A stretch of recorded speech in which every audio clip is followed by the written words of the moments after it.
वर्णिवेशरमणीय दर्शनं मन्दहासरुचिराननाम्बुजं पूजितं सुरनरोत्तमैर्मुदा धर्मनन्दनमहं विचिन्तये। असतो मा षड्गमय तमसो मा ज्योतिर्गमय मृत्युर्मा अमृतं गमयः। ओम शान्तिः शान्तिः शान्तिः। अस्मद्गुरुसमारम्भां नाथयामुनमध्यमां लक्ष्मीवल्लभपर्यन्तां वन्दे गुरुपरम्परा। આજની જ્ઞાન સભાની અંદર પધારનારા બધા જ ભગવદ્ ભક્તોને વેદાંતાચાર્ય પુરાણ ઇતિહાસાચાર્ય એમ.એ. ફિલોસોફી શાસ્ત્રી રાકેશભાઈના હેતપૂર્વક જય સ્વામિનારાયણ। ભક્તો, મનુ મહારાજ મનુસ્મૃતિમાં કહે છે કે આચારો પરમો ધર્મ, અર્થાત કે આચાર એ પરમ ધર્મ છે। અને વશિષ્ઠ ઋષિ વશિષ્ઠ સ્મૃતિમાં કહે છે કે આચાર હીનો ન પુનંતિ વેદા, અર્થાત કે આચારહીન મનુષ્યને વેદો પણ પવિત્ર કરી શકતા નથી। અને એટલે માટે આપણા ઋષિમુનિઓએ આચાર પર ઘણો ભાર મૂકેલો છે। શાસ્ત્રોની અંદર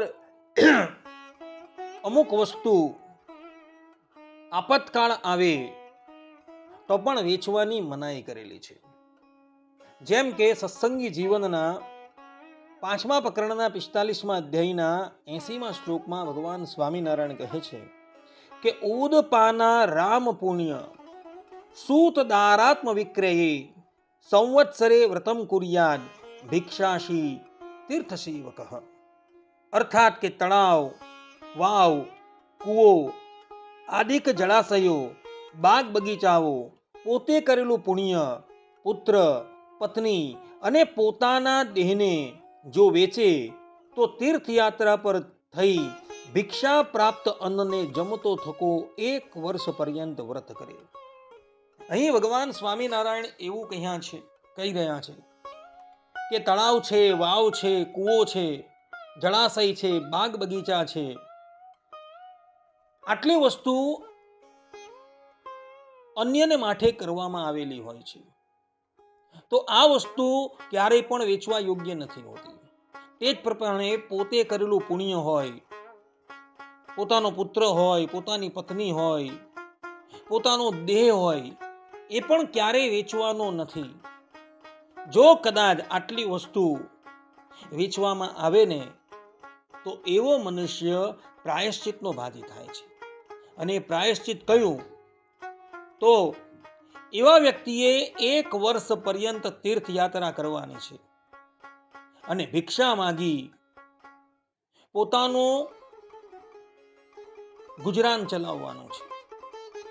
આ પ્રમાણેનું પ્રાયશ્ચિત કરી શુદ્ધ થવાનું છે।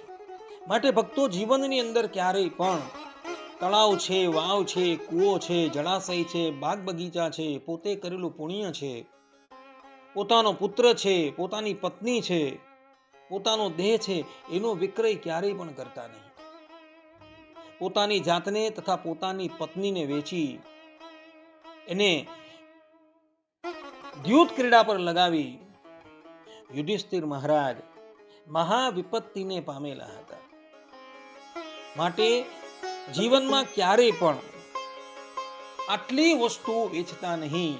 અને જો કદાચ અજાણતાથી કે જાણી જોઈને આટલી વસ્તુ વેચાઈ જાય તો એના પ્રાયશ્ચિત રૂપે તમારે 1 વર્ષ પર્યંત તીર્થયાત્રા કરવાની છે અને ભિક્ષા માગી પોતાનું ગુજરાન ચલાવવાનું છે।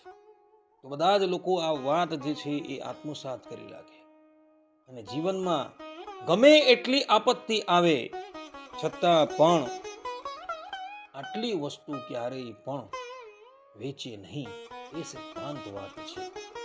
આટલું કહીને હું મારી વાણીને અહીં વિરામ આપું છું। સર્વે સંતુ નિરામયઃ, સર્વે સુખીનો ભવંતુ, સર્વે ભદ્રાણિ પશ્યન્તુ, મા કશ્ચિદ દુઃખ ભાગ ભવેત અસ્તુ। જય સ્વામિનારાયણ।